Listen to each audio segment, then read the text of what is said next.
That's not an insignificant amount for most people, small ponds, but obviously it's not even touched the sides here.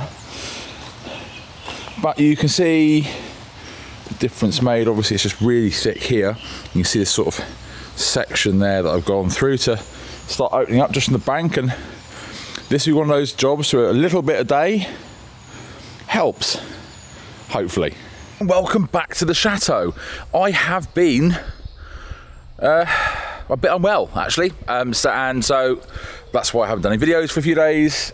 Not been feeling fantastic, bit worn out, and I chose to, rather than go making videos, and I chose to use that time to rest a little bit, while, as I've got a massive deadline, still do things. So I could do all the sort of the milder things, some of the planning that I've got to do, and loads of the jobs which weren't hugely energetic and were completely boring for you to watch, like cutting the grass, which I managed to do a little small section of out the back and reclaim some of the garden from nature, but I do things in small sections. And one of the plans that I was working through was obviously the moat aeration, how to get that fitted, and obviously the issue that why it hasn't been fitted so far is obviously trying to drain the moat, and it's just not possible to drain the entire moat, both on cost and we can't get the permissions to do it. So I'll be making a plan to do it in a different way. So the moat, it does go all the way around the house. The house is an island, as often comes up if you haven't seen huge amounts of the aerial footage or know about it. Now this is the back of the house, and it is starting to fill up with this weed. It's also quite shallow because this huge copper beech tree up here, which sheds all of its leaves, way too close to the house, shouldn't be near the moat, and of course so there is a lot of silt from those leaves at the bottom of the moat. This corner is especially terrible, which is why there's no water flow, which is why we've got the algae down that side of the house going down to the little swan house I rebuilt down there. So everyone always says, I'll just drain the moat and get a digger in it. So there are a couple of reasons why I can't do that. First off, the only way to drain the moat, once upon a time, if you look at the old photos back when this place was clear, the driveway was nowhere near as, it had half as many trees, and they were actually kept to a decent size. The bushes were all down, so there was lots less going into that moat. But also you can see the exit pipe that had a proper sluice. You can actually see that you could raise and lower and easily drain the moat. Of course, that's long dead. The pipework is still there, but it's actually been bricked up the last time that the moat was drained, back when windows were fitted to this place 10 years ago, maybe, if not longer. And so it's not particularly easy to do, because you can't, you've got to pump it out, and it'll take a huge amount of time.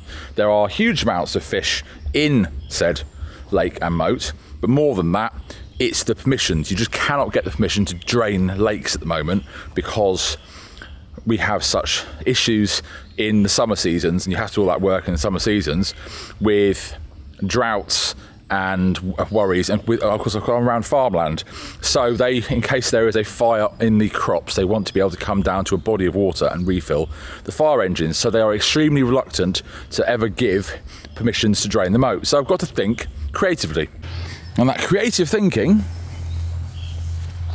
comes down to here. I mean, obviously not the tree, that's got to go, but that is obviously another issue, which is also another reason why I would like to, really would like to get the moat drained. Now, what you can or cannot see, so this at the back, long past that bridge that you can see there, that's the back of the garden. That is where the water is comes into here. It's fed from the huge lake at the top. So that gets to a certain height, drains into here. This one comes in, goes all the way around the house. The house is an island. You can see the gates over there, sits on this little island, and then over there it drains out and it goes into the small lake on the front driveway. This is, well, let's, I wonder if I can find a stick, hang on. So, stick. Now, stick for two reasons. You can see all of the walls. I mean, naturally, that is the best example of this place. This is not supposed to have anything growing in it. It's supposed to have a nice, neat, beautiful wall. So you can even see the beautiful cornerstones sort of right there. And over the years, different people have allowed different things to grow which shouldn't be there and has destroyed it. So all the bank's gone back. You can even see some of the stones in that tree root. Now, get back to what I was saying. See, there's loads of parts of the wall there. See them. Now, that is literally how deep that is now because of the silt. But this is something I found out recently.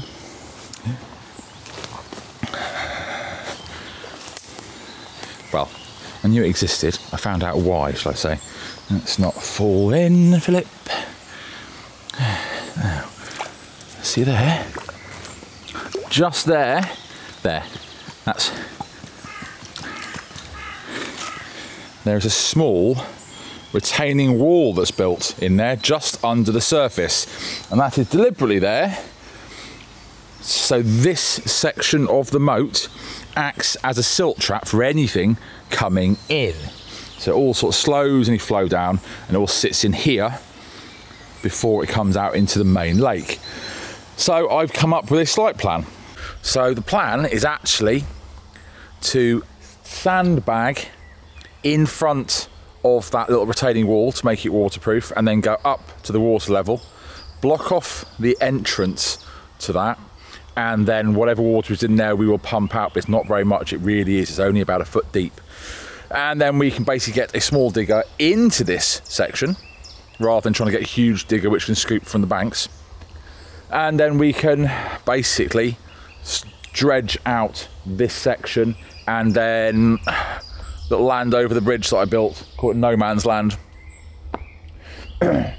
That's really low. That's always waterlogged. So actually we can chuck all the silt that comes out of this over there. It's the land I don't use apart from at parties for a bit camping. And then that can dry out, the grass can grow back, we'll level it out, and it'll also raise that level up so it is not as waterlogged. And if that works, so I'm just speaking to different people with diggers, dumpers, because I don't know if I have the skill set to do this 100% myself, and certainly drive the dumper. I'm just looking at the cost, because if that works, we can do something else with the rest of the moat.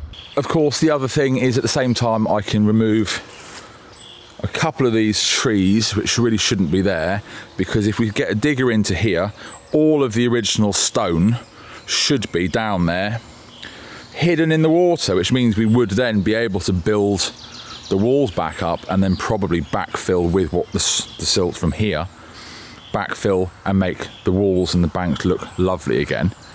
And that would be a particularly amazing thing, but the rest of it is the more important bit. If the theory will work about taking a section like that, blocking off each end with sandbags, pumping out that section, and then getting a digger in that section, we would be able to do all the sections around the house apart from the main lake, and we'd never need permission to drain it. So that's what I've been working on when in the days where I have not been doing any videos. I've been working out a plan to make that a reality. It's huge amounts of work, so I've got to work out it's the cost, but it's also the time and everything else. It would make a huge difference to this house. And nature and everything else. And it's the same as everyone always says, oh, but there's always a comment about there's so many trees that shouldn't be there, why don't you just chop them all down? Because I absolutely love nature. And if you go tearing everything out really quickly here, you'll disturb the nature that's here, and that's the big beauty of it. Whereas if you do things bit by bit, nature adjusts.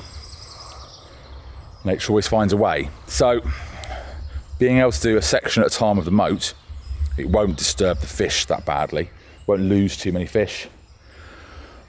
It's doable, don't have to drain it. And each section then around the house, I would be able to, in that section, put in the pipe work for the aeration system. So, just like I said, looking at that. That is what I've been doing in my spare time while having a rest, along with mundane tasks, clearing up, doing all sorts of other bits and pieces.